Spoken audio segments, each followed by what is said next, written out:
So today, on this episode, I'm talking with Dave Daubert, who is the author of a new book called Becoming a Hybrid Church. That's going to be the focus of our conversation. For those of you in New England, you probably know Dave because he has done some work here in the past, years ago. And Dave, good to connect with you again. Welcome. Thank you. It's great to be with you, Jim. I appreciate the invitation. Yeah.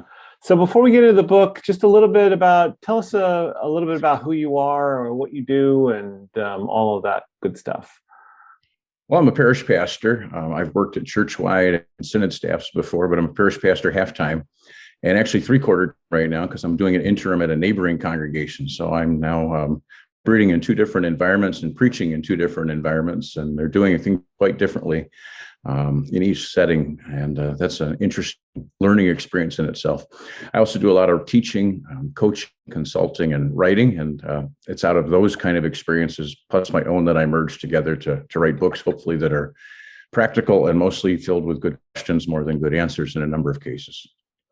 Yeah, you have a number of resources, and I can put those in the show notes that people have used in the past.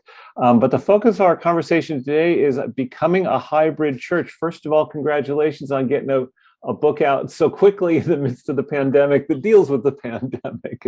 Well, I've gone to self-publishing because it's faster and quicker and more responsive. We're going into our third printing. So, I mean, it works. I can get on Amazon and on my own site. And technology, hybrid church is also true for authors. There's hybrid, a lot of other besides church going on.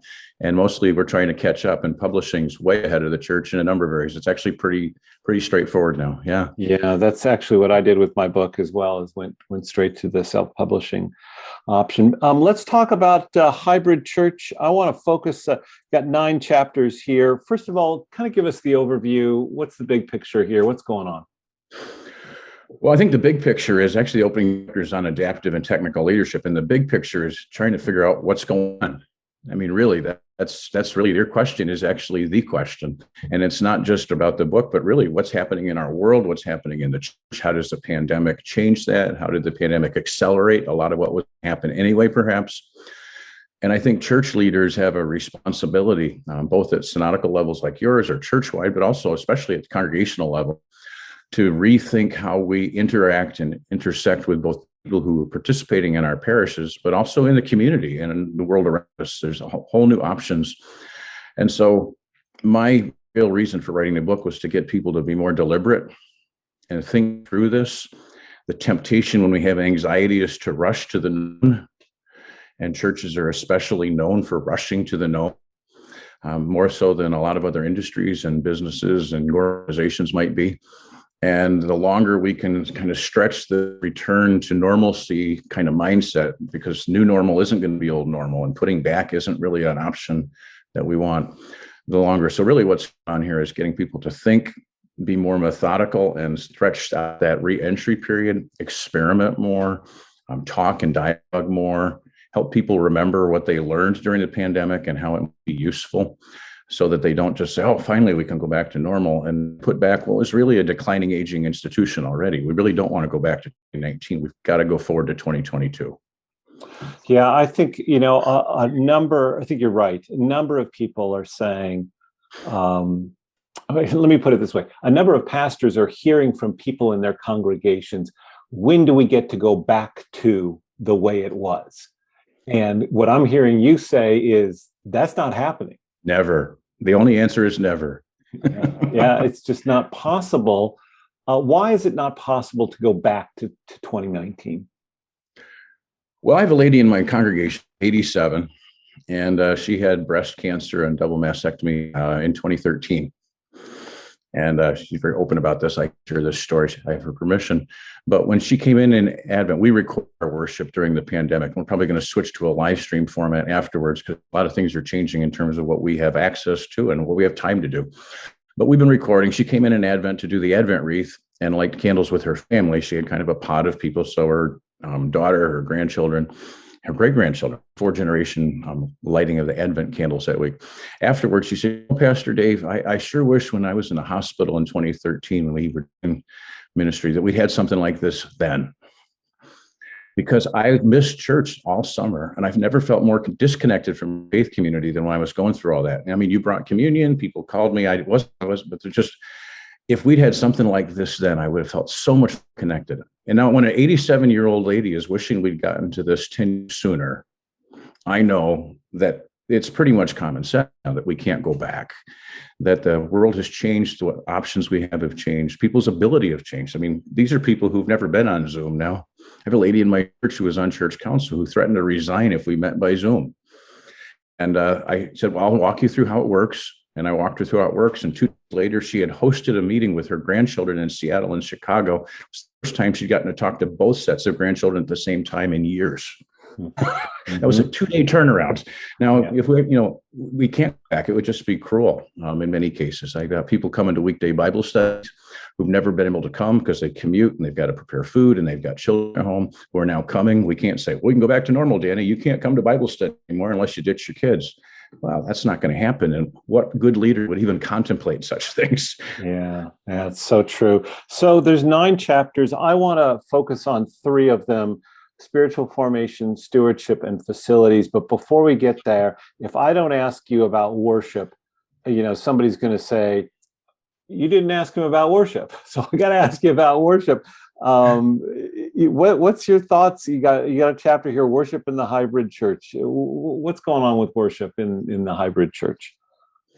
Or maybe before that, what is a hybrid church? Let's define that. What is a hybrid church?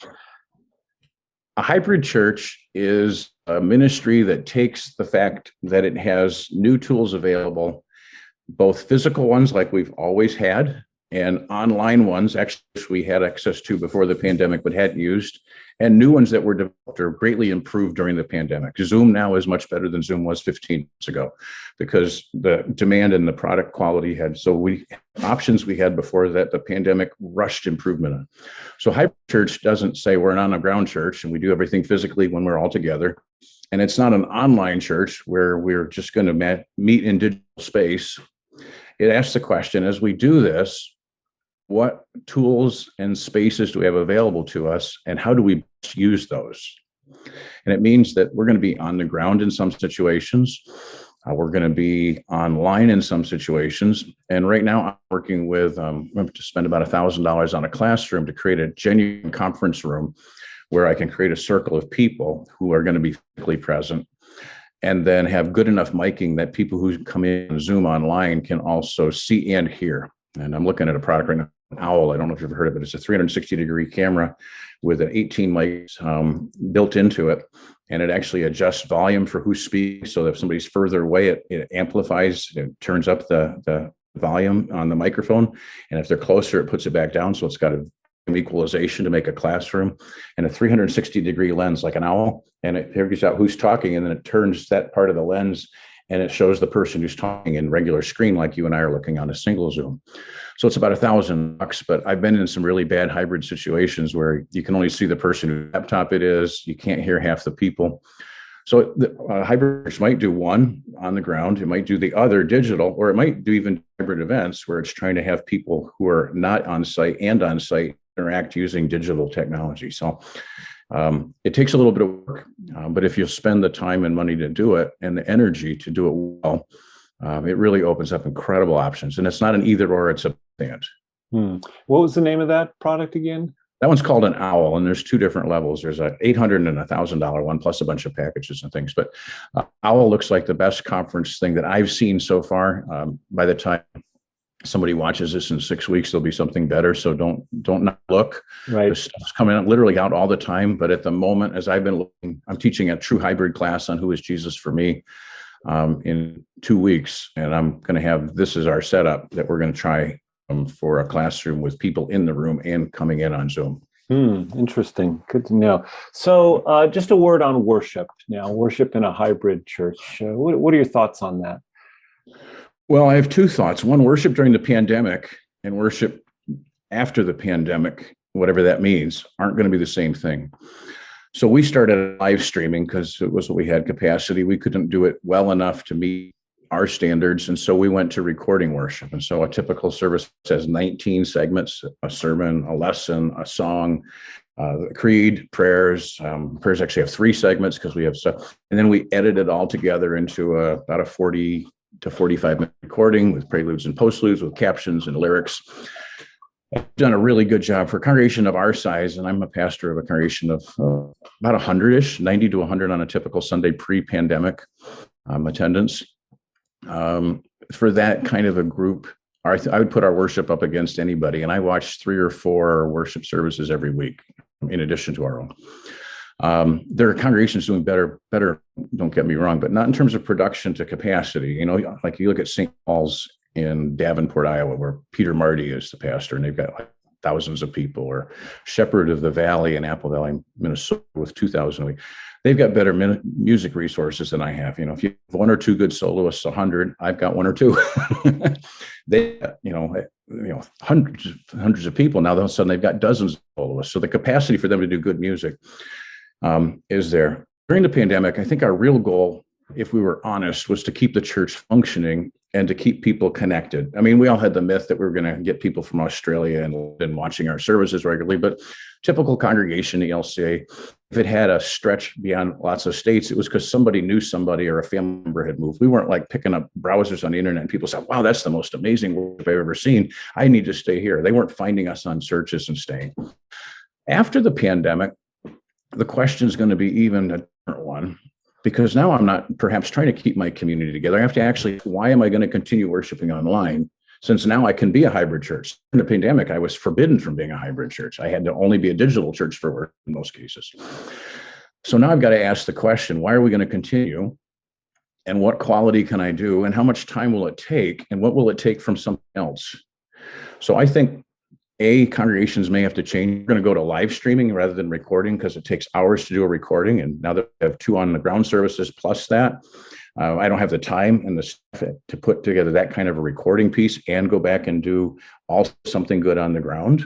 So you got to look at stewardship of time, capacity, what you might tolerate to keep the community going, not be something you want to perpetuate permanently.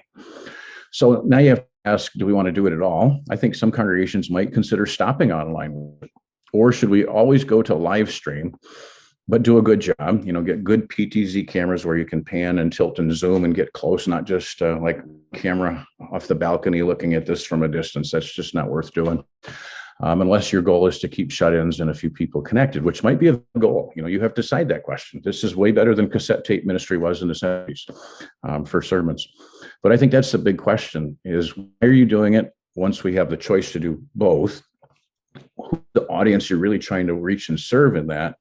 And what's the best stewardship of time, resources, money, and their response pieces to put that together? And I think a lot of congregations will be wise to not necessarily say, well, this is what we did during the pandemic, we need to keep doing it, because the pandemic was its own context. As you're coming to different contexts, you have to re-ask the question. And I think that's hard for people.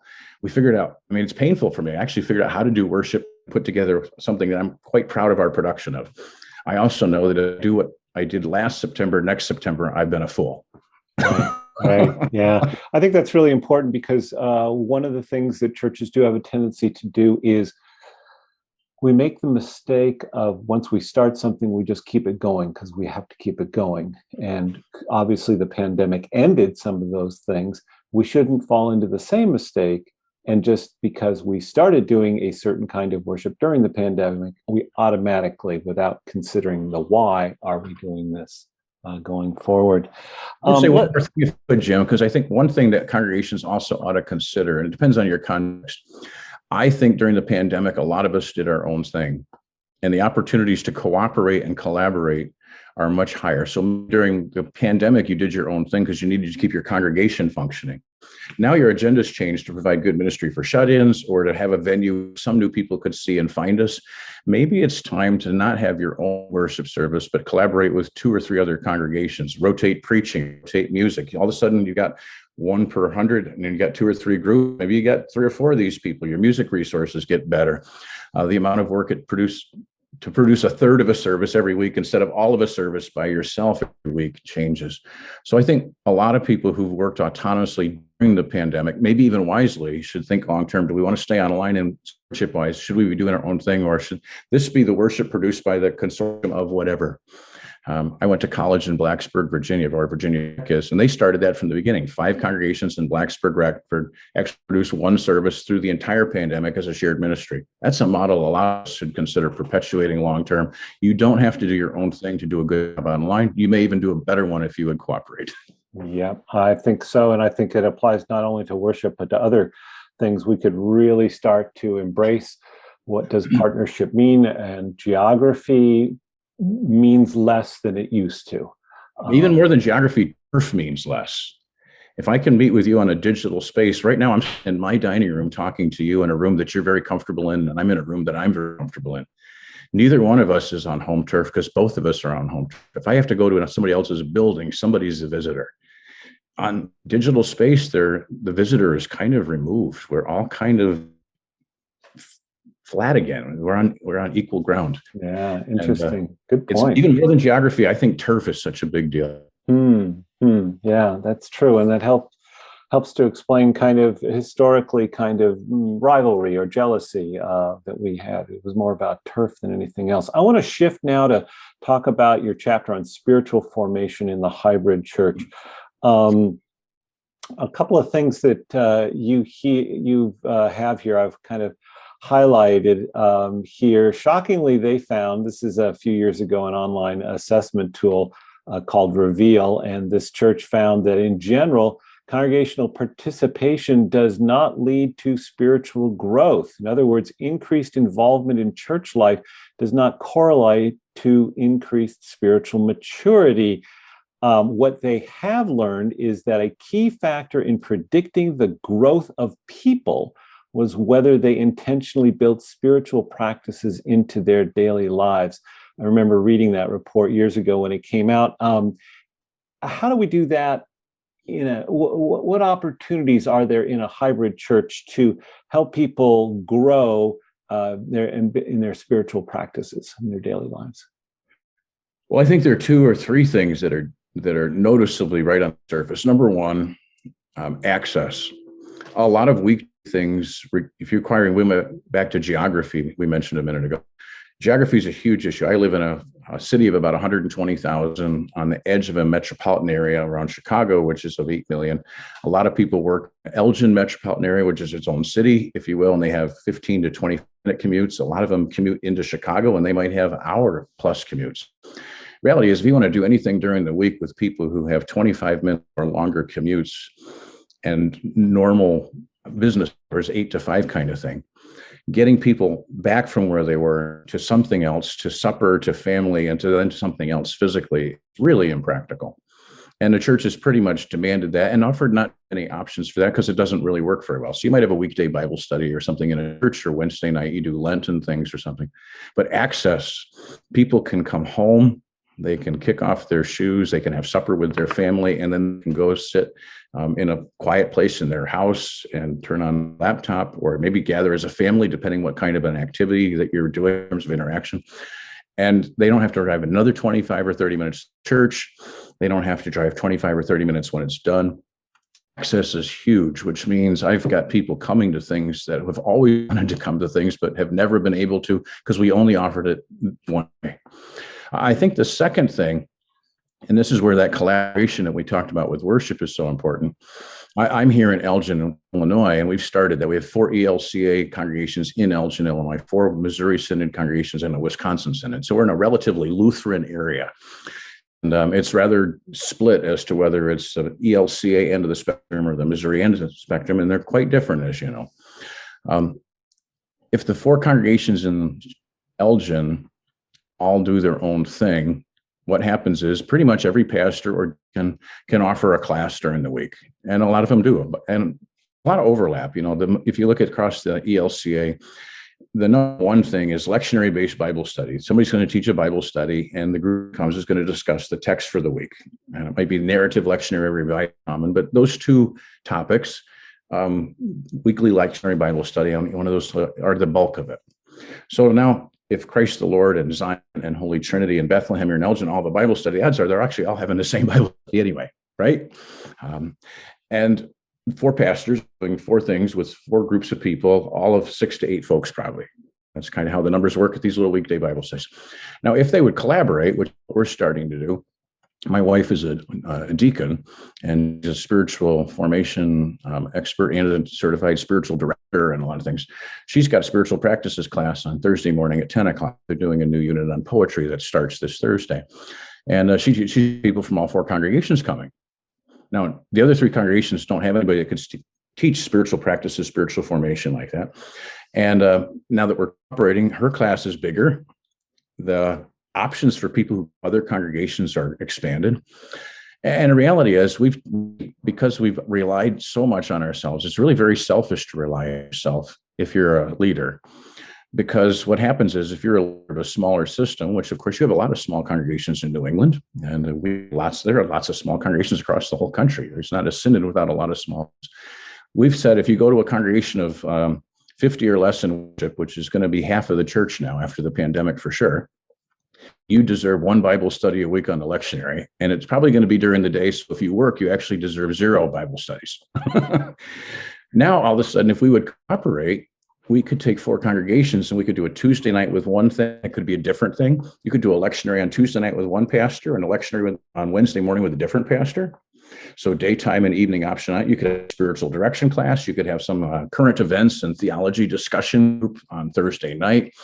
And really, every congregation with 50 people to cooperate really creates a faculty and a curriculum, if willing to do so, unless we're too autonomous and too selfish to do so and say our people only deserve what I can give them, and here's all I'm willing to give. So I think it's actually a real great opportunity to just create opportunities. And if people are going to explore and grow, there needs to be more than one doorway into spiritual growth.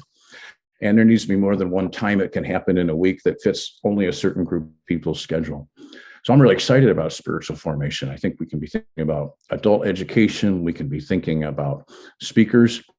You know, synods can bring in Walter Brueggemann if they want to when it's digital. 3 hours, you can bring in, Joan Chichester and Richard Rohr. A lot of these people are going to be available for 2 hours. They're not going to fly. You're going to have to pay thousands of bucks. But the doorways for congregations. I was working with a California-based congregation who had a guy who's I can't remember the new center now, but it was in Berlin. And he spent an hour and a half having a class on stuff on the Reformation from Berlin with a congregation in California. Now, they never would have flown everybody to Berlin to talk to him, and they never would have flown him from Berlin. But man, the doorways are just wide open. You do not rely on yourself to help people grow.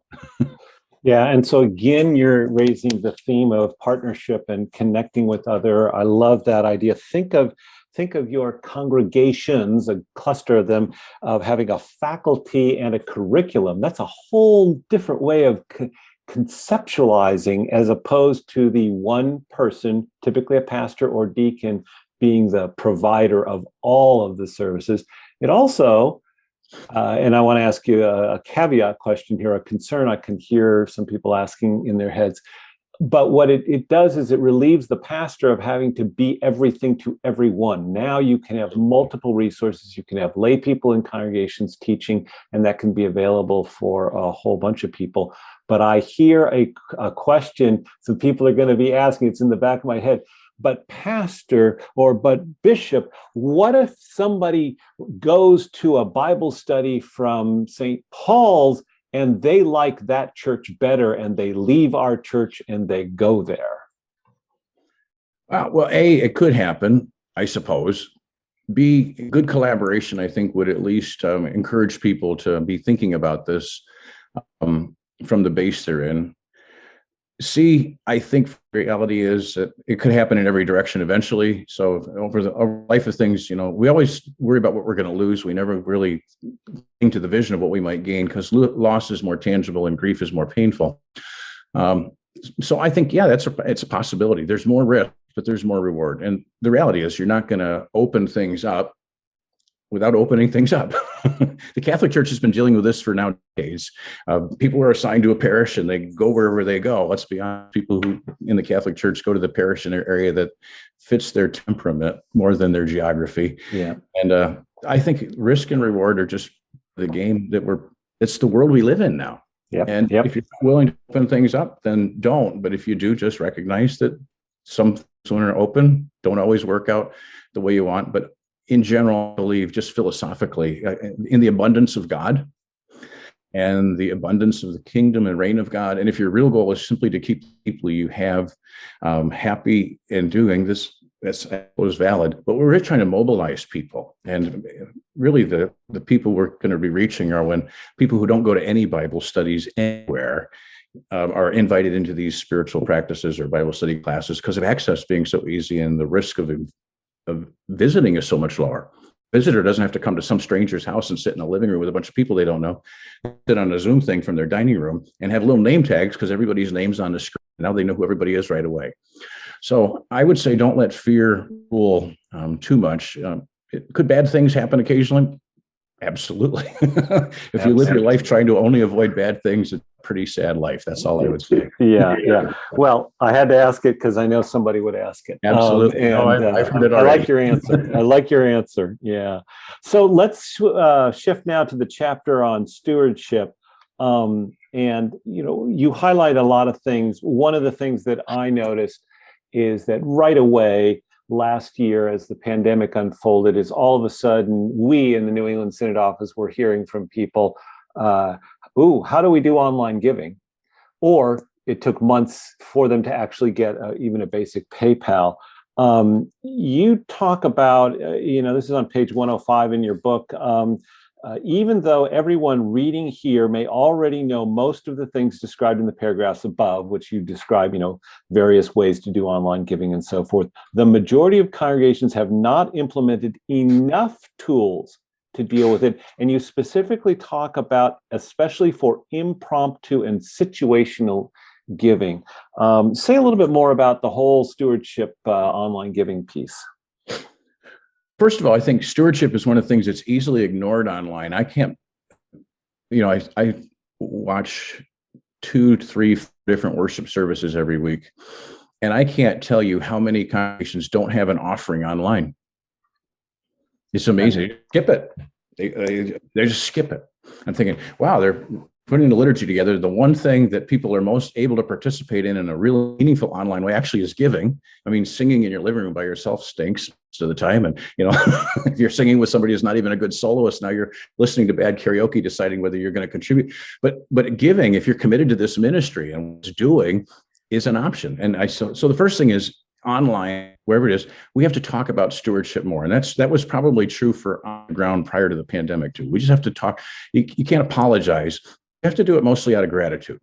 So every week in our liturgy, we say, each week in our liturgy, it is our custom to pause and take note of what God has given to us, give thanks for our blessings. And here online, we say thank you to you online who have contributed by mailing things in or giving in our online portal or through PayPal. Thank you so much. And then we try to say something it made possible. It makes possible things like this, or Tuesday night's soup kettle because we're the servers for that food that's possible, or Thursday's so that people remember that it's actually making ministry happen. So gratitude. Just say thank you. You don't have to ask money. You just thank you to all of you who've sent in. You don't even have to ask anybody to send in. If everybody is thanked, is sending in money, people eventually catch on that sending in is a way to be thanked, and people like to be thanked. So you haven't to say, please send in money broke.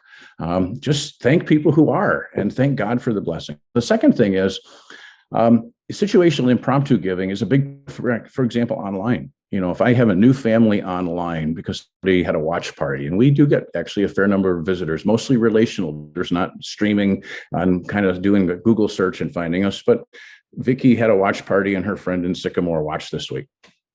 You have to have ways people can give. And online makes that even more so because you're not going to reach in their wallet and take a 20 and put it in the plate anymore. There is no plate to put it in. So you have to, on your thing, you should have like mine is zionelginil.org/give. You can go there, and there's a place for PayPal and a place we use Vanco for a Vanco thing, a mailing address, and so forth. You have to have all your options laid out very clearly, and you need to have options. It would be helpful for most churches to have a phone app that you can give on, because even in the physical place, if you suppose I come into a room and I've got a $50 bill in my wallet and a $5, and the plate passes, and I'm going out to lunch afterwards. Are you getting my 50 or my 5? Probably the 5, almost 99.9999% of the time. Now, I really like to give a 20, but I don't have I got a 5 and a 50. Or maybe I've got a 5 and a 20, and I'd really like to give 10. That's probably more realistic in most cases. If I've got a phone app and you put that on your screen or it's in your bulletin, if you'd like to give this morning, go to the app or text to this number. People can give impromptu and they can decide what they do, and they don't have to be a member of your system. We mostly have tried to figure out how to get our members to give better, and that's a very important thing. And making more options and more ease for that is only intelligent. But options for somebody, if you're here the first time, you've got a 50 and a 5, and you'd like to put a 20 in, what do? You feel bad that you put the 5 in. You really wanted to give 20, so you feel cheap. Or you feel ripped off if you put the 50 in because you really didn't want to do that, but you only did it because you felt guilty that 5 was little. Now, all of a sudden, I've got an impromptu giver who actually feels pretty crappy about either option and has to pick one. And I've said as a steward, because I'm going to give you better options electronically, I want your money, and you can feel as good or bad as you want. That's your problem. Now, so a phone app or a text to is really important. If you don't have a situational giving electronic option that people can get to through their phone, your stewardship plan is really geared for insiders and not people, and for older people, not younger people in most cases. Yeah. Well, and plus, I'm 62. I never, ever have cash on me. I just use my debit card, like 100% of the time, or 99% of the time. Oh, I know. I buy $5 things with the card. Yes. Yeah. So, and it's not like we're talking about, that's only the 20 and 30-year-olds. Folks, this is true. We said that 20 years ago, and now they're all 50. Yeah, right. Exactly. So then the last chapter is facilities. I think this is, for me personally, this is the best chapter in the book. Because this has been a quandary for us in institutional religion, not just Lutherans, all mainline Christians. It's true for the Jewish community. It's true increasingly for Islamic folks. But we are trying to figure out what to do with our facilities. I think we need to see the pandemic as an opportunity and to rethink space. One of your ideas here, and I'll let you go ahead and go take this in whatever direction you want. But basically, it's back to this partnership idea of reconceptualizing the physical space, not just as this is the church and we do only church things, but to broaden a whole new vision of what that is, and what you really need going forward. So talk to us a little bit about physical space and facilities.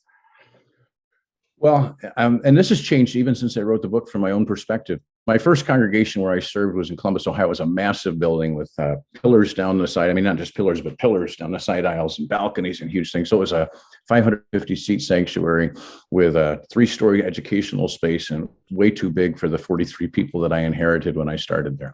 I've been thinking about building space for a long time, especially if you've been involved in larger urban ministry settings. That's just, we have so many old firsts and big buildings in a lot of places. So this has been an issue. The pandemic just simply, I think, did 2 things. One, it made our buildings even more extraneous to ministry than they were before. And it drove the point home in a way that maybe we can talk about it again.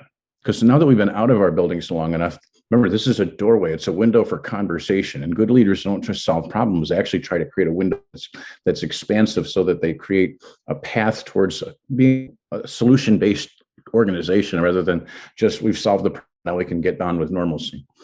And I think this is a wonderful doorway to talk about buildings, some of which were already way too big before the pandemic and are now proportionally twice as big as they were before even. A second thing is, I think partnership is really key, or being contextually aware. In Elgin, where I live, the congregation that I've been at for 18 years and served, I've often bemoaned the fact that in a few cases, our building's too small. We don't have enough office space, and that's still true. We have less classroom space than I would like because it wasn't an educationally based congregation when I built it, et cetera. The other congregation I'm serving, which is Holy Trinity, is a big downtown church. It's 3-story educational wing. It's got a big balcony kind of sanctuary, very different space. So their issue with buildings are actually quite different. So I'm thinking about it from 2 different perspectives. Mine, how do I upgrade a building to be a hybrid space? Because we've been a community center for years now. We have 6 AA groups and a neighborhood association and a soup kettle. And like, so building space use has always for us been a juggling act. Other congregation with 3 stories, they've got a whole floor they wish they could cut off and just, throw into the Fox River and let it float downstream. But now they can't do that. Now they've got opportunities. And with technology, we're working on a project called Trinity Space, where the 3rd story, and they've got an elevator on it, is going to become a public space for entrepreneurs and people to home office and various things, and create the 3rd floor as a tech center to be accessible technology to other people. And we live in a city, Elgin, I don't know how the census numbers will come out. We don't have final data, but it's probably over 50% Hispanic as a city right now. So we've got 20,000 people, probably 60,000 of those are Latino. And as you look at the Latinx population, it's kind of goes back to the 70s and quite established, and they have middle-class jobs and homes and things, all the way up to undocumented people who are coming in who don't speak English and don't have access to services. And in that middle section, there's a big cusp of people trying to get a leg into establishing businesses or education and things. So I can see the tech center being an incredible doorway to people who have almost got access to technology or things, but really on my street, I can only get 25 megabytes. I can't get business out of my house, but gee, we've got 500 up at Trinity Center. I could go up there and things or whatever. So we're really working hard to do something that encourages multi-ethnic entrepreneurialism, and that's what the floor is going to be. We're also working pretty hard with the city on establishing office space for programming and things, so that we're an outpost. We've got something called Centro de Información, which has a West Side office, which used to be downtown more. It moved because of space issues, but now we have space at Trinity. Maybe Trinity can host a second outpost there. So I think we should all be strategic in our context and say, if we don't need our building, who does? Or what could we do with it to build new relationships? And I think we always have to remember that the goal of good ministry isn't to just serve people, but our building is really a tool as a mission center to do the work of God and make the reign of God more visible in that setting. And if you've got space in your building and you're not using it, you've taken an asset that could be used for something that God would be pleased with and just shut it up. You should always be asking, who else could use that? What creative thing could we do with that? What would have to happen for that to happen? And how would we smile if we did? And buildings are such a great opportunity now, because the pandemic has basically said to everybody, I guess we don't need our building here as much as we thought we did. We've survived over a year without it, just about. Right. Yeah. And you, when we were talking before we started, you told the story of an article in the Washington Post this past weekend, where people that actually did return to their offices some 14, 15 months later, and there were projects that they were working on. And so they discovered all these things and potato chips in the corner. And my hope would be that we could use this as an opportunity to look at our buildings and ask that question of, well, how can these be tools as opposed to the actual focus being that the building is the be all and end all? Carrie Newhoff said, in old church buildings, pastors work to figure out how to get people to come to the building. Now in the new church, this isn't an exact quote, but in the new church, we'll be trying to use the building to get to people. And it's going to be getting out. And of course, digital space is one of the places where we can get out immediately to almost anywhere in literally fractions of a second. Yeah. So we should be thinking sending and equipping as opposed to attracting. And if we have to have people come in, we should know why they came. Right. Well, and as you say in the book, you call it becoming a hybrid church. We're talking both and. We're not talking Absolutely. Either or. And so, being Lutherans that kind of like to hold the tension of those opposites together, that's really what we're talking about. Well, the book is called Becoming a Hybrid Church. You do a lot of other work. Dave, where can people find you and learn more about your Day 8 strategies and the other work that you do? Well, the website is probably the quickest place to get the book. And frankly, one of the things, you can buy it on Amazon. It's a great place to buy individual books. It's the same cost to you either way. But if you buy bulk order, the website's better because discounts and shipping are radically different. And that website is day8strategies.com. And the 8 is an 8. So it's day8strategies.com. And you got that and other resources there. But again, you can find it on Amazon. It's also available on Kindle. as an option. So if people are e-readers, it would be kind of weird to have a book on hybrid church and only be available in paper. Although paper came out first, and for about 6 weeks, actually, ironically, it was a book on hybrid church that was not available in hybrid format. Yeah, and so it's day 8 strategies, and 8 is the number 8. I highly recommend it. I think it'd be a great book for church leaderships to take a couple of chapters and work it through and talk it through, because it comes with, each chapter you've got it right there built into the book with discussion questions and reflection in scripture for people to focus on. Thanks for being a part of this. Well, thanks for the invitation. I've enjoyed it, as I always do with you. I appreciate your work and the work that all the folks who listen and watch. I guess podcast is, you're kind of doing a vlog now. It's a video format, but we're all in this together. Opportunity to share and learn. And likewise, if somebody has a question, just reach out to me at the website. I'll be glad to answer questions. I'm pretty good about interacting. I almost always keep my appointments, as Jim knows. And as a base for this, if somebody's got a question, just reach out. I'm glad to help.